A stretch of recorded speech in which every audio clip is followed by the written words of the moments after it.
Hello, everyone, and welcome in to a brand new episode of Snaps. It is Monday, November 21st.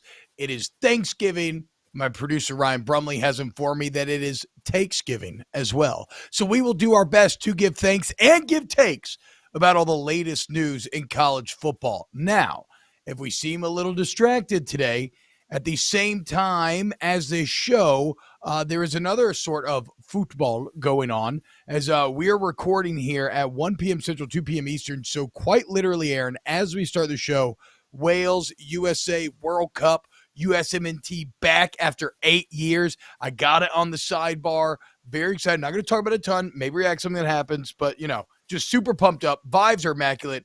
It's cold. It's winter. It's Christmas. It's Thanksgiving. I'm so happy. And you look like a sexy Santa Claus, which there's been a major effort in pop culture, I feel like, to unfatten Santa and make him more attractive. You see it in the USA commercials where they think, it's John Hamm, right?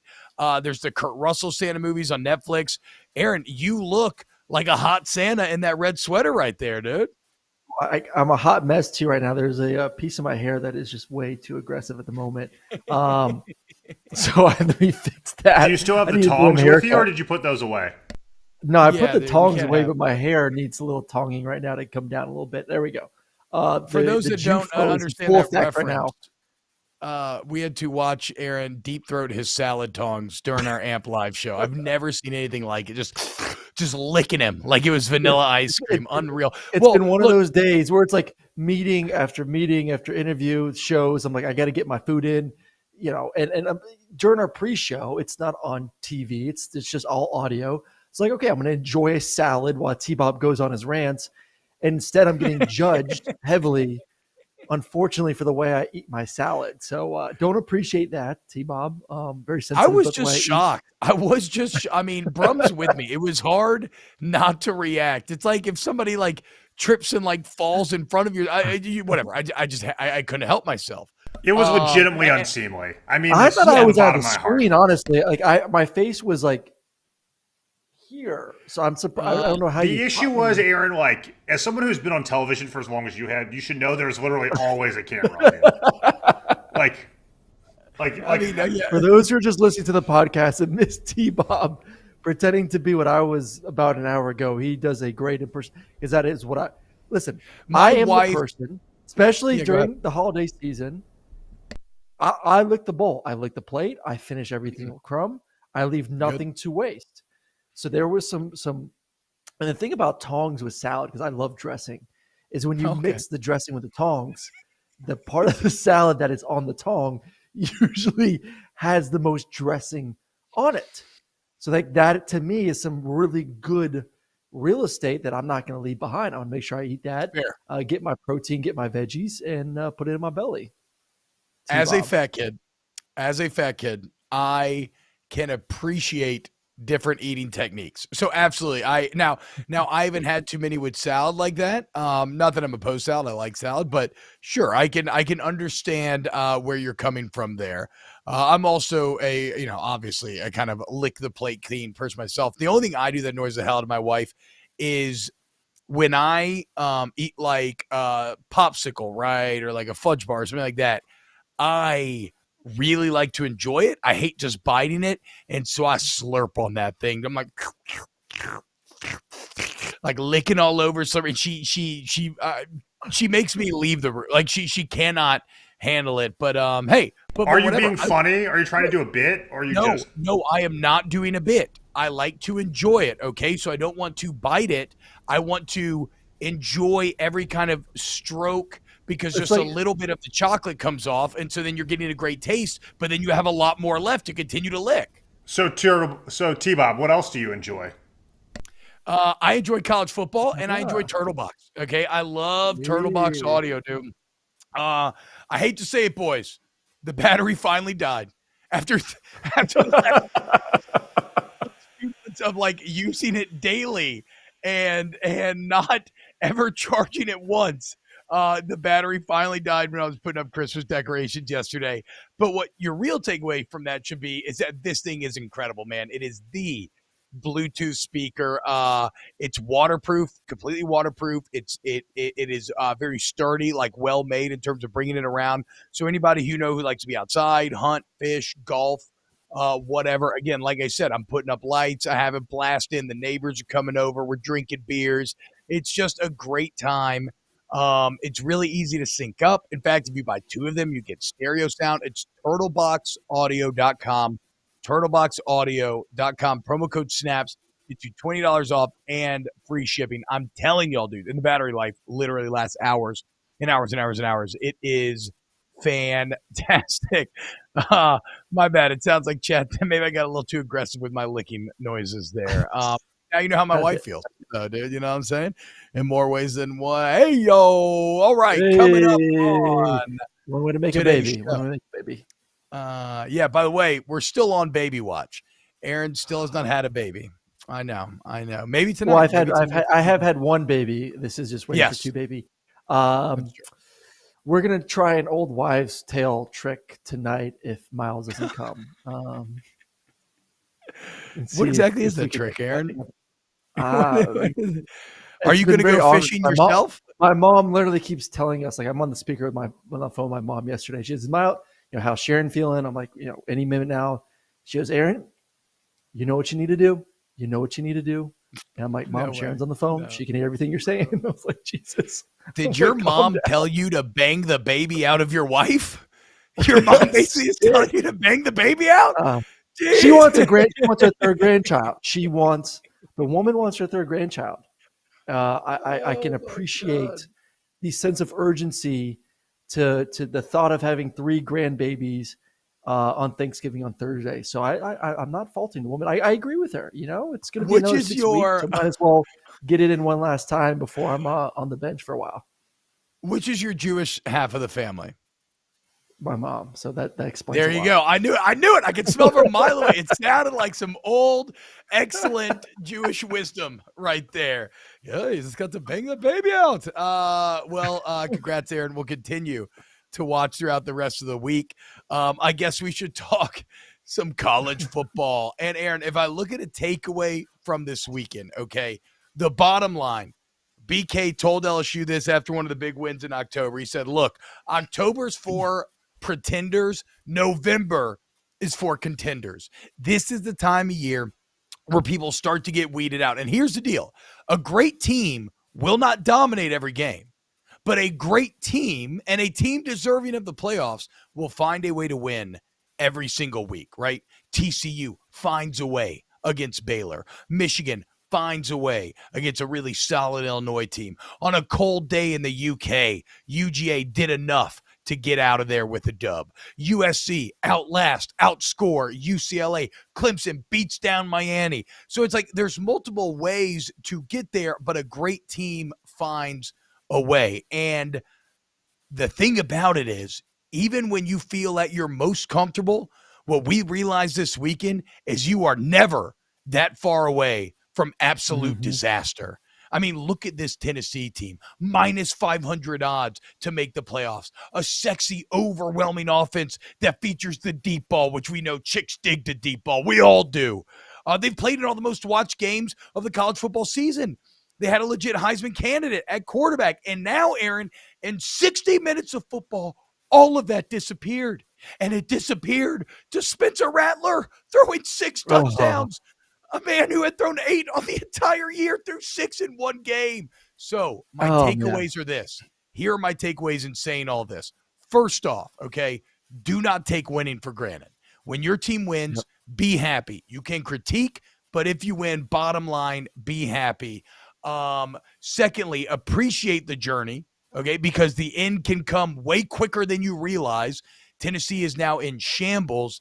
And thirdly, this is why the results matter, okay? This is why I don't care if you think X is better than TCU or this is better than that, because sure, you play the South Carolina-Tennessee game 10 times. This happens once. This might be the 1 in 100 game, right? Like the other 95 times Tennessee wins, South Carolina sneaks a few out, but it doesn't matter because the point is we just don't know until you play the game. And so if you find all your way to win him, I don't care if you think Georgia's going to demolish TCU. TCU deserves to be in there because they got the job done on game day, which is all that matters. No, and that was my message to Georgia fans because I was getting blown up on Saturday, and I put a little tweet out there yesterday about this, but just to go in a little bit more detail about it.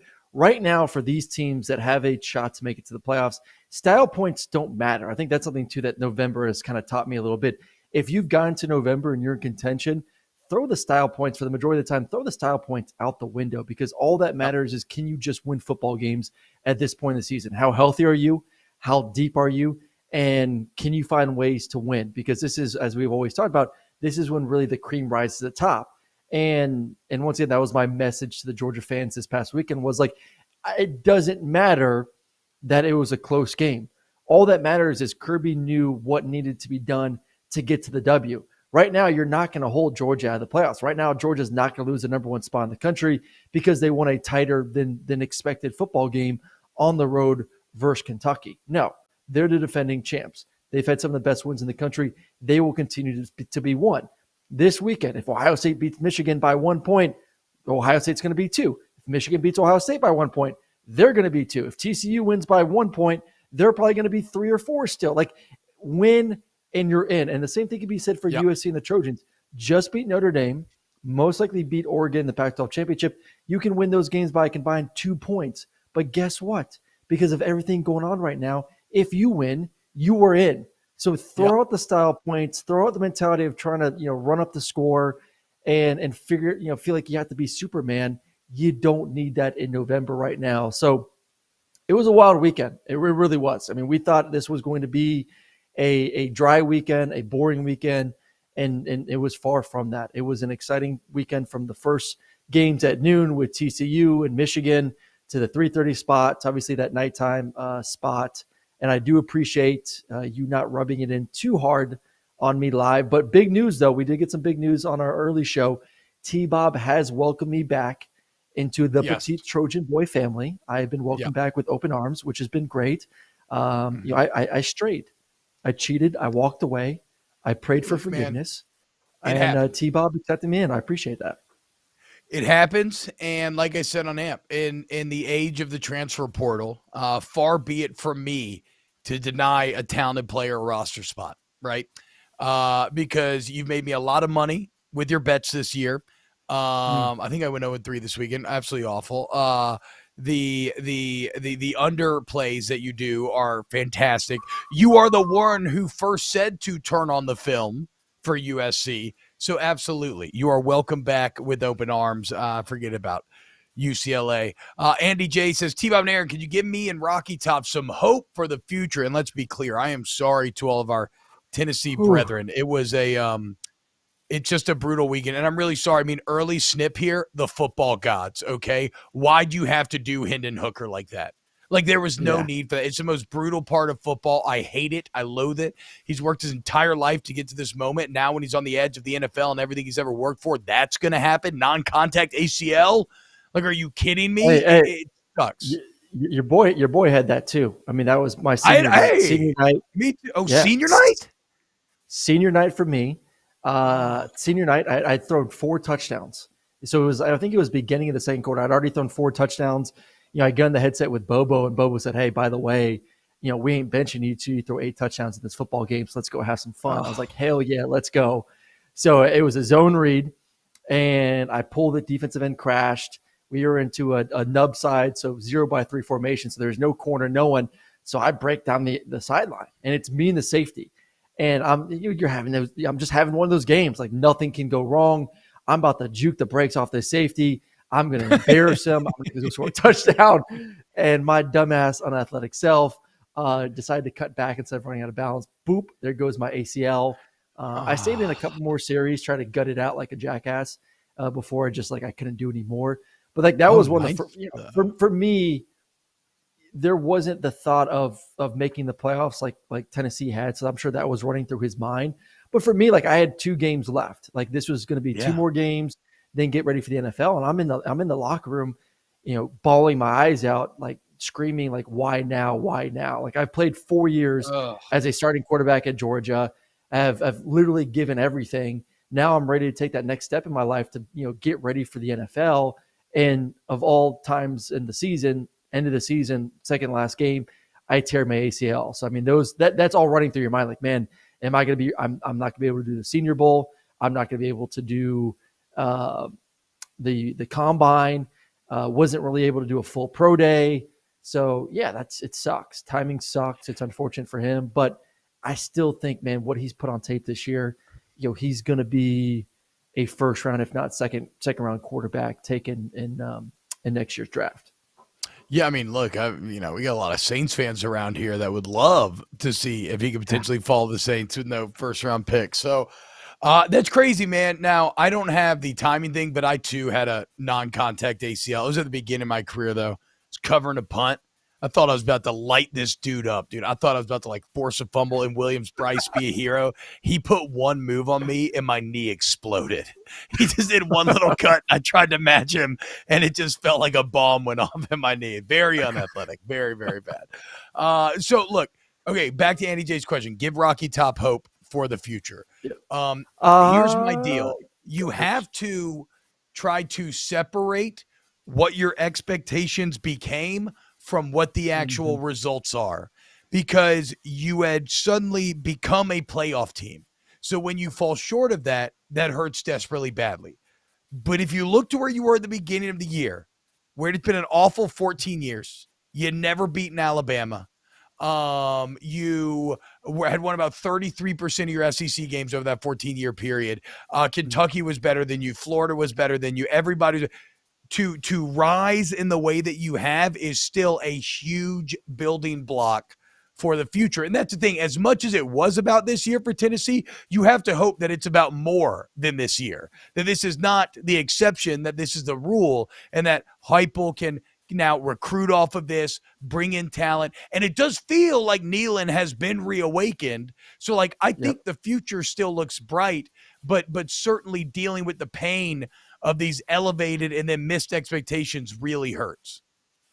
No, and I will say one thing, you do feel like the momentum is there right now when it comes to NIL. First of all, they are one of the top teams and universities right now when it comes to building a war chest to go out there and get top recruits, whether it's high school or the transfer portal. So I think they'll be fine. They've shown a very exciting brand of football on the offense side of football. If you're a quarterback, a receiver, a running back, and offensive lineman, why would you not want to go play for Tennessee? Because they do all of that really well. This isn't like the air raid at Mississippi State where if you feel like you're a running back, you don't have the opportunity to go showcase your talent. No, this is a good mix of throwing the football, getting the receivers involved, getting the running back involved, and obviously for a quarterback, you get to do a little bit of everything as well. Quick throws, quick screens, throw the ball vertically down the field. And obviously, if you have the ability to run like Hendon does, showcase that as well within the offense. So a lot of guys on that side of the football are going to want to go be coached by Heupel and the staff. And listen, the defense has not been great this year. I don't think they've been as bad as a lot of people have said. I think this was obviously, it's hard for me to say that after they just got whooped by South Carolina, but I still think that's more of an outlier than anything. But it is an exciting brand of football on that side. They're very aggressive. They love to bring pressure. They love to get after the quarterback. People will gravitate towards that. The atmosphere in the stadium, everything they have. Like, yes, this is a program right now that is on the rise, but I don't want Tennessee fans to think that all of a sudden that we have maybe arrived and that we're going to be contenders for the playoffs every single year. Let's not forget, like, things were setting up perfectly for you this season. Win 2 games against South Carolina and Vanderbilt, and there's like a 50-60% chance that you were going to be in the playoffs without having to go to Atlanta. So next year, I don't know if that situation comes up again. The good thing, though, is in 2 years, hopefully, fingers crossed, 12-team playoff, you can still not have to win the East, not have to beat Georgia, and still find a way into the top 12. I think that, to me, that's where they're trending right now. And to be fair, yes, like Tennessee's goal should not be perennial playoff just yet. Like, put together 2 winning seasons in a row. And I mean, but winning in the SEC. Thinking, though, T-Bob. That's the problem, though. Yeah. I get why their head is there, but all I'm saying is, like, I want to be a voice of reason for those that will listen. Andy J with the $10 super chat says, God bless all of you. I do like how Andy J said, make me feel better, and you did, but then you ended it with, but you really screwed this one up. And, like, I don't know if you're ever going to get the opportunity again. Yeah, just Let's wait for real, the 12-team playoff. Did we anticipate them make it or not make it? And obviously making it is an incredible goal. Like, if they would have made the 14 playoff, that would have boosted this program, I think, even a further notch from the momentum they've created this season, and given them an opportunity to really be in the national spotlight for that one more game, if not 2, if they would have won the first round. But I don't think anyone was expecting to win the Natty this year. So you exceeded expectations. You reinvigorated the fan base.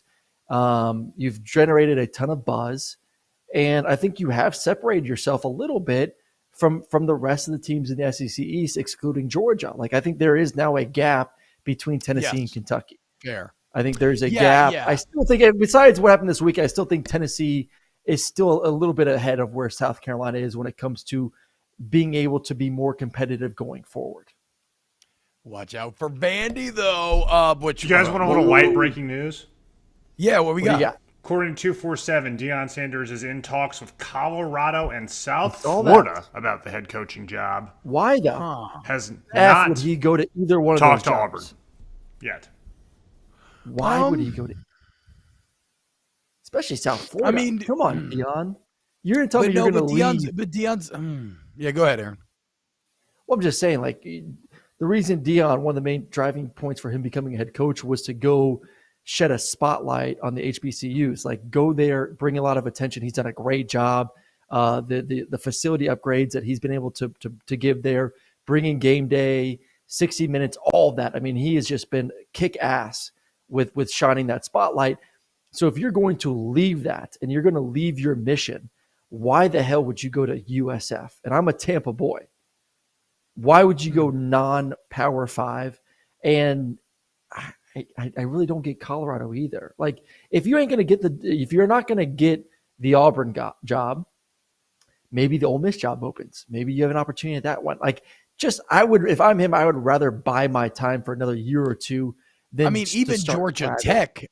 Georgia Tech hasn't hired anyone yet, have they? Did I miss that? Like, even Georgia Tech would seem to make more sense. That hasn't jumped in. Yeah, Georgia Tech would seem to make more sense than Colorado and South Florida. But I don't know. At the same time, I would have never had Deion going to coach at Jackson State, right? So maybe he likes the road less traveled. Maybe some of these majors administrators are telling him they need to see him do it on a slightly higher level. I don't know. I would be wary, though, about running too hard with this, right? There is a reason for the leak. Maybe it is to incentivize Auburn or to incentivize Georgia Tech. Like, I'll be interested to see where it goes. When you're talking about Auburn, Aaron, I'm not going to lie, man. I feel like the Lane stuff took a step forward this weekend when you saw that Ole Miss performance against Arkansas. It just, it felt very limiting. What you saw out of Ole Miss to have the year that they have had, and to be ranked where they have been ranked at times this year, and to be coming off of a nice Alabama performance where a lot of people are saying, oh, yeah, well, I saw it coming because, like, they put everything on the field against Alabama. I kind of thought their Alabama performance was just kind of who they were now. Like, I was giving the benefit of the doubt. No, they're just a good team, and Alabama's not as good this year, and that was just a battle. But obviously, I was wrong. Ole Miss still limited in some ways. Do you think Saturday's game pushes Lane to the Plains some more? I don't know if this is true or not. I saw a tweet of this. I don't know if someone's just making fun, but someone said that there was a Yellowwood commercial during the game, which I kind of found hilarious.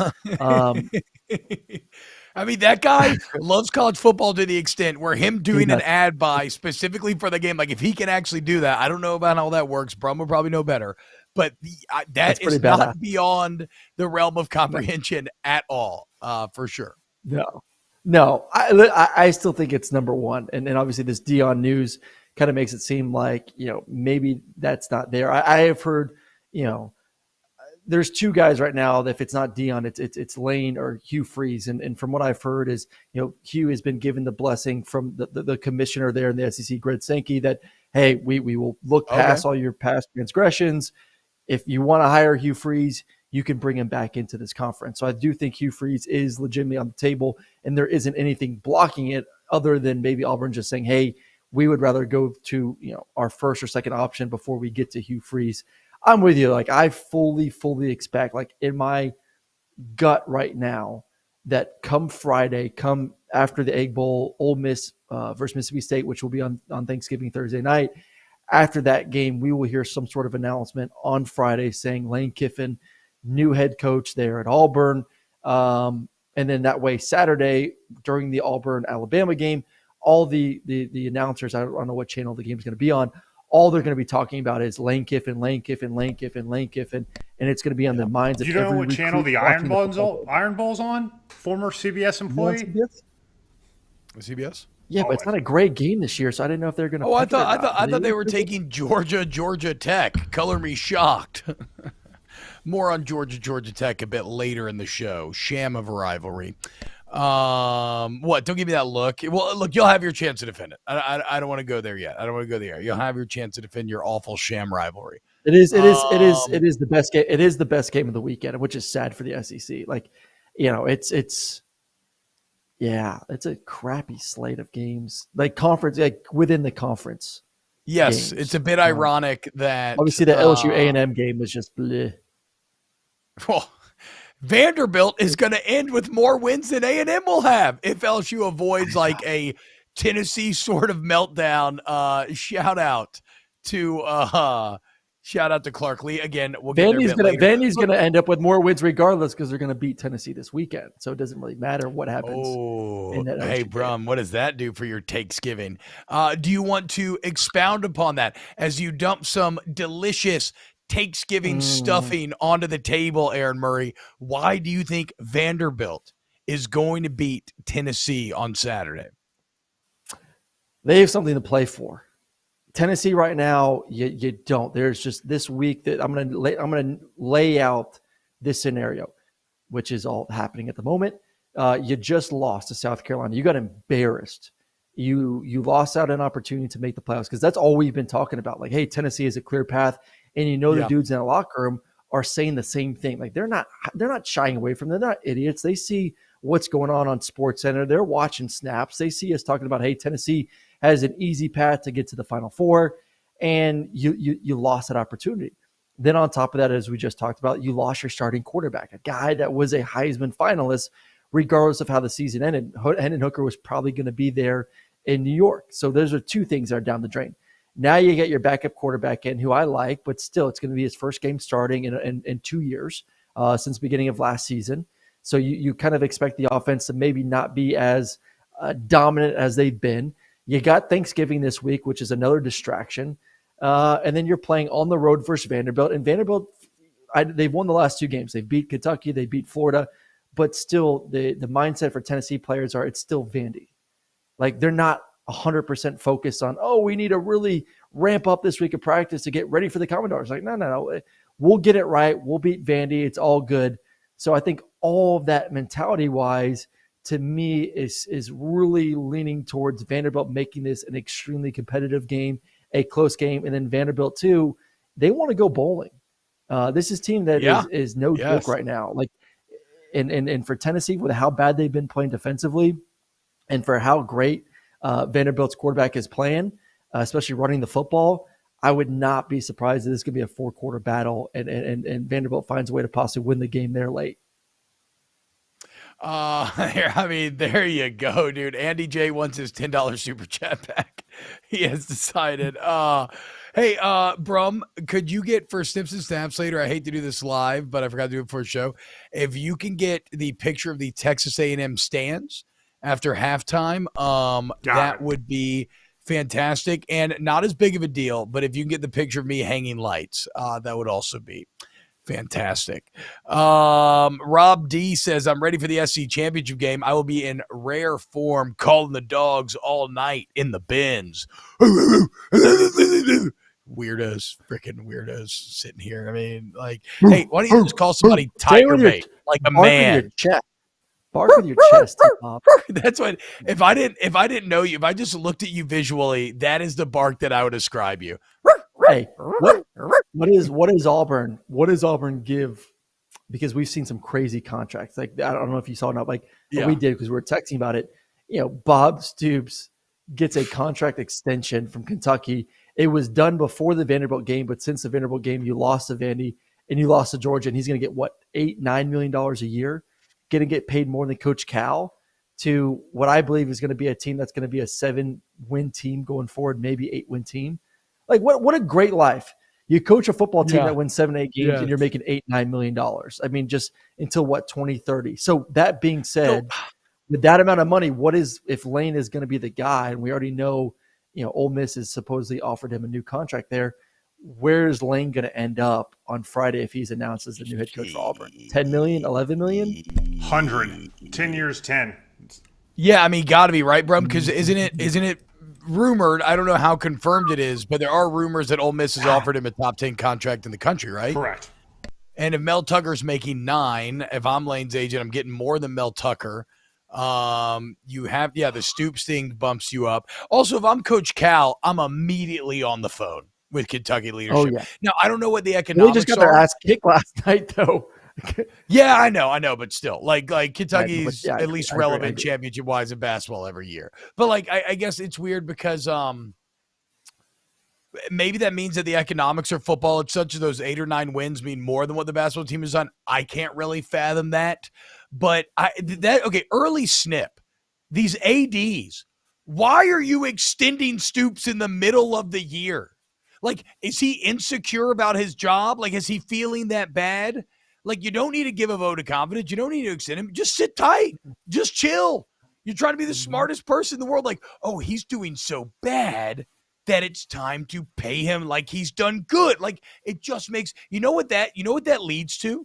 That's what's got Shane Lyons in trouble at West Virginia. Neil Brown goes 6-4 in the pandemic. Gets fired a year and a half later, or should get fired a year and a half later, and has a bigger buyout than Coach O had a year and a half after a national championship perfect season. It is insane to me and so dumb that they extended and raised Bob Stoops in a year that can only be quantified as a disappointment. You guys have now both called Mark Stoops Bob Stoops. Damn it! Mark Stoops! Sorry, that's on me. Mark Stoops. More like Mark Poops. You know why? Whatever. He shit the bed this season. $8.6 million to coach Kentucky football. I mean, T-Bob, what are we doing, man? Why are we on this show? You get $1 million per win. You get $1 million per win, average. To be an average football coach. Listen, I do think he's a good coach. I'm not going to hate on the man. Like, what he's done at Kentucky has been great. I still think, like, if you are an outside looking in, this program has peaked. He has peaked. They are not getting back to the Kentucky football team that has been the past 3 or 4 years. Like, they are coming down right now. Yeah. Georgia, better. Tennessee, better. South Carolina, Florida, Missouri, I think are in better positions. I mean, not Missouri, but the other two are in better positions to have more success in the next 2+ years. So you're paying a coach $8.6 million to be a 7-win football team is a waste of money. And I agree. Like, what's the point right now? Like, why extend him? Idea. What is the rush? I need to. I wish, like, it's at times like this when I would love to hear what, like, local Kentucky, like, what is your boy Matt Jones after you eviscerated him? What is your boy Matt Jones saying about the extension? Have you asked him yet? No, we're not like on talking pieces after I ripped him on this. Oh, wait, it went badly like that? Like, it went bad? Like, did y'all Benjamin Watson and Peter Burns it? Which if you missed that Peter this weekend, Burns, I text PB. Yeah, I was like, PB, bro, that you kind of crossed the line on that one. That was way too. What? No, dude, y'all are so soft, dude. I mean, you gotta know how your guy's gonna about react. Your wife. If someone said that about your wife, no, come on, Aaron. You know you are barking up the wrong tree. I would watch you bang my wife. Like, I mean, you're very good looking, so you are coming at the wrong guy if you think you're gonna offend me with that. So try again. I don't know, dude.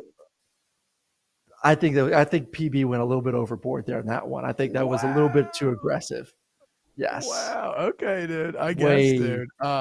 So wait, Aaron, can we circle back here?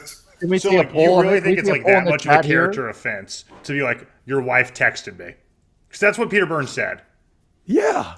No, the way in which he said go! Like, go USA! Let's go! Woo! Yeah! Oh, okay. Sorry about that. Fuck no, it's Florida, USA, baby. Let's go. The way in which he said it, you knew what he meant. It wasn't like how casual, like your wife texted me. It was like your wife texted me. Yes, but that's why it's funny. It's jokes among the boys. Now, again, you got to know how somebody's going to respond. Clearly, Benjamin Watson doesn't play that shit. And you got to like, and that is not a man I would mess with. He is one of the most, like, he's one of the, like, most kind of self-assured, because I used to see him in the Saints locker room all the time, and he's one of the most, like, self-assured, confident leader type of men that I've ever met, but he ain't somebody to play with, and he's freaking huge and jacked. And so, yeah, lesson learned. The point is, are you and Matt Jones, are y'all in a similar tiff now? Is he legitimately mad at you? I don't think we're in a tiff. I mean, he was mad because we brought up the clip. We literally brought up the clip, which I hate when people do this.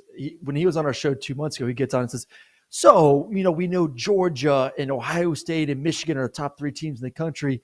But, what about Kentucky? What about Kentucky being that number 1 spot?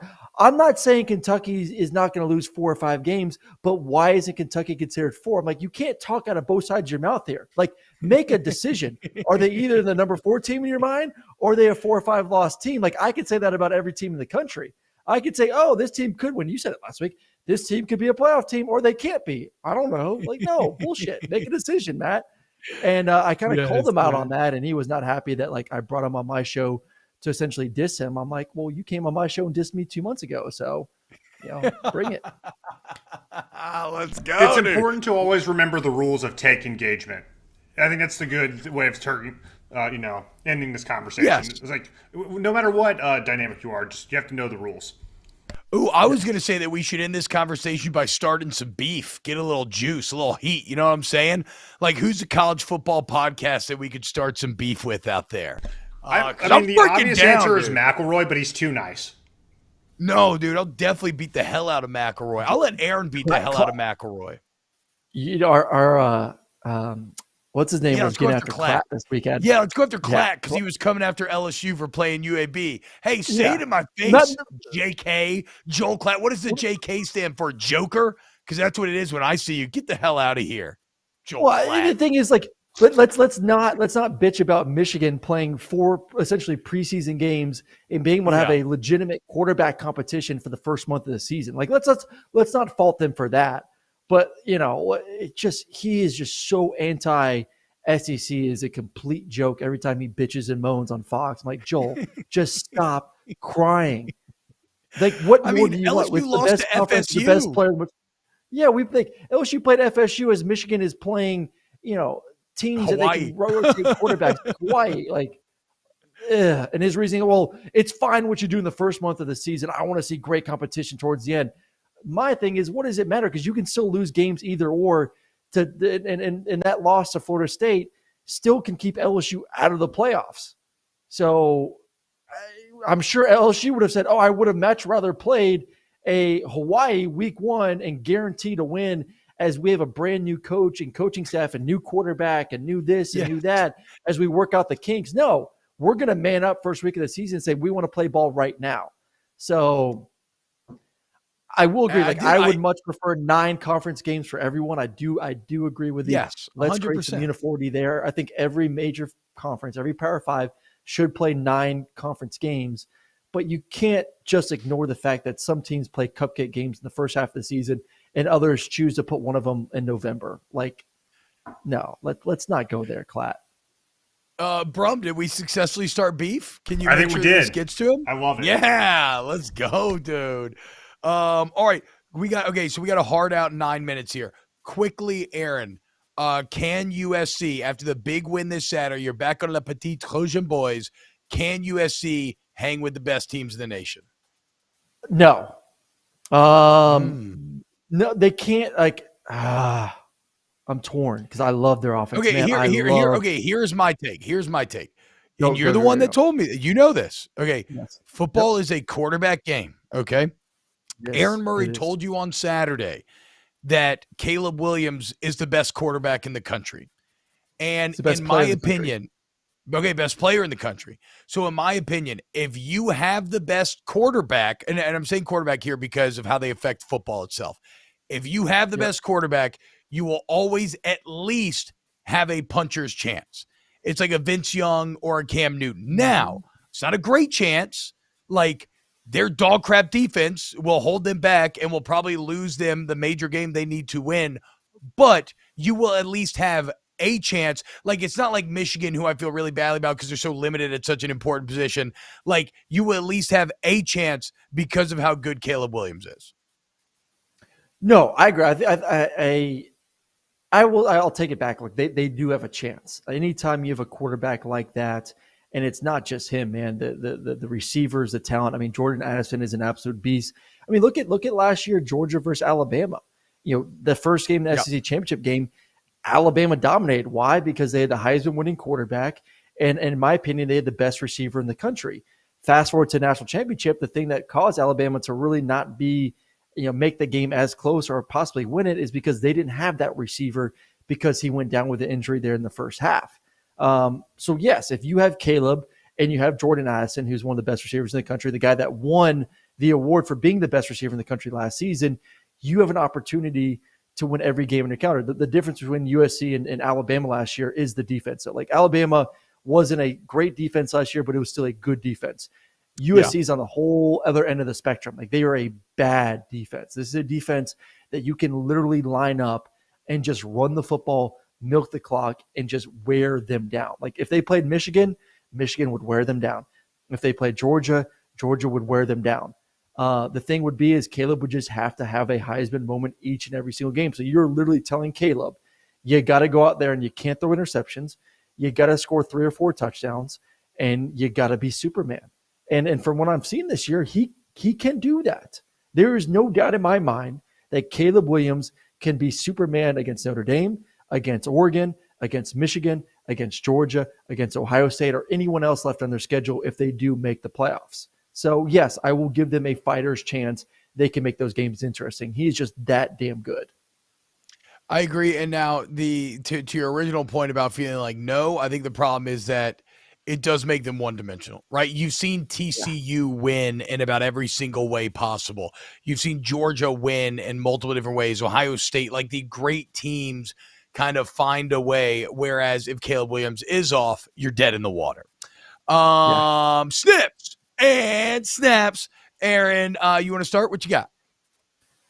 No, let you go first. What do you got, T-Bob? What do you got? Okay, I'm snapping Clark Lee and Vandy. Hell yeah.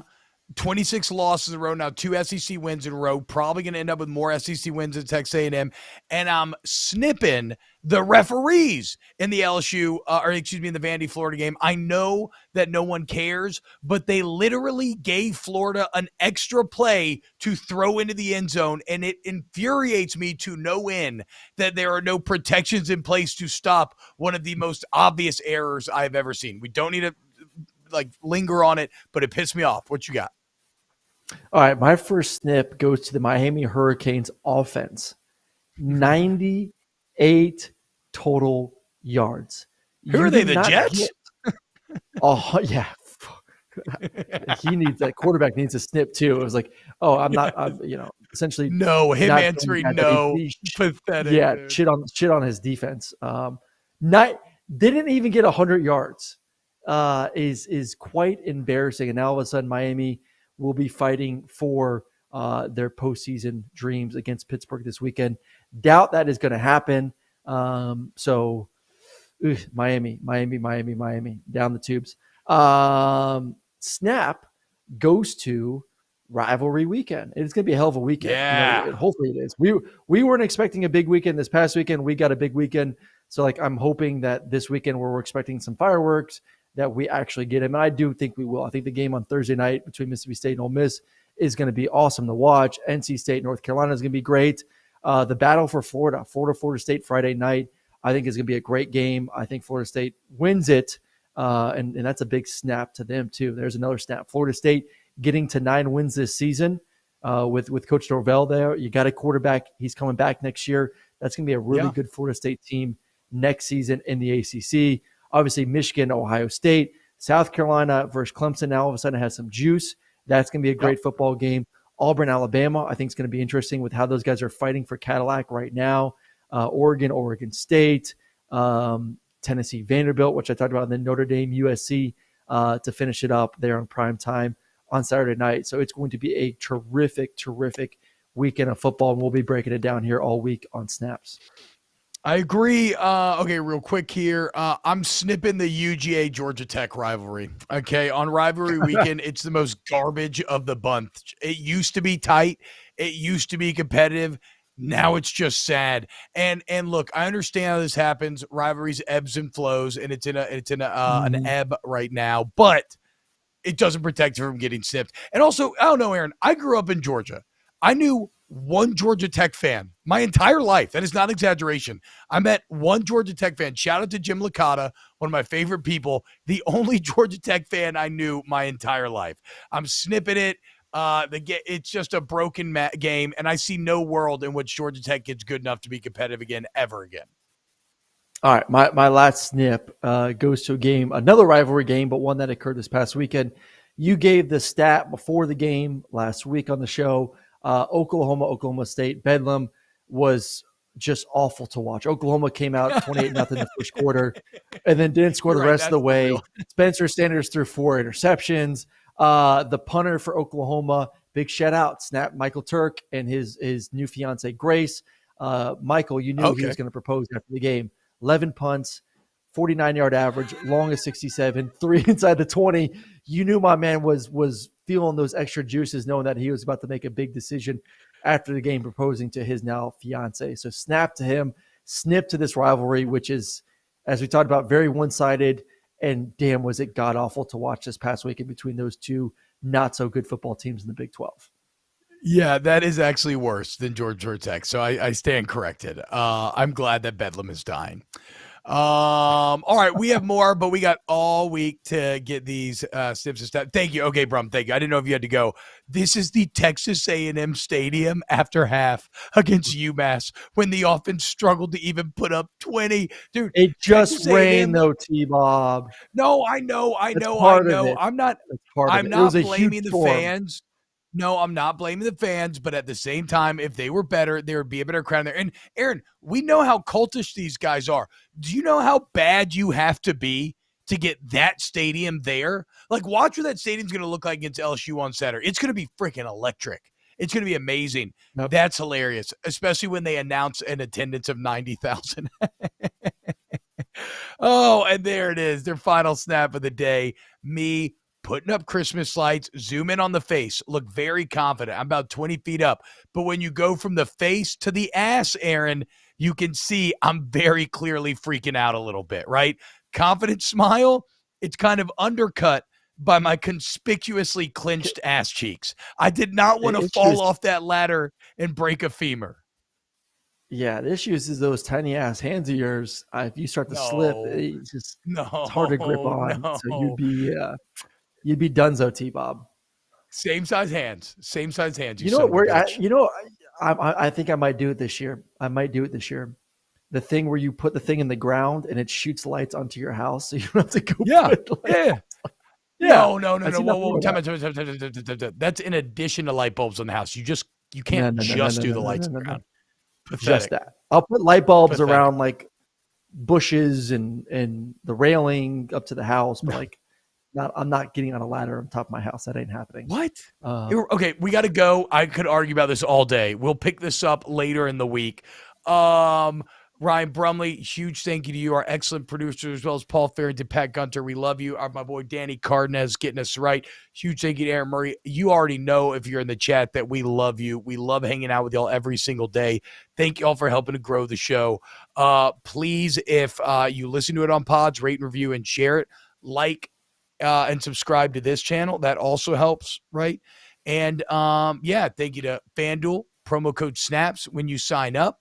Thank you to Colin Cowherd and the Volume Sports Network. And we will be back tomorrow with more Snaps. We love y'all. Go USA.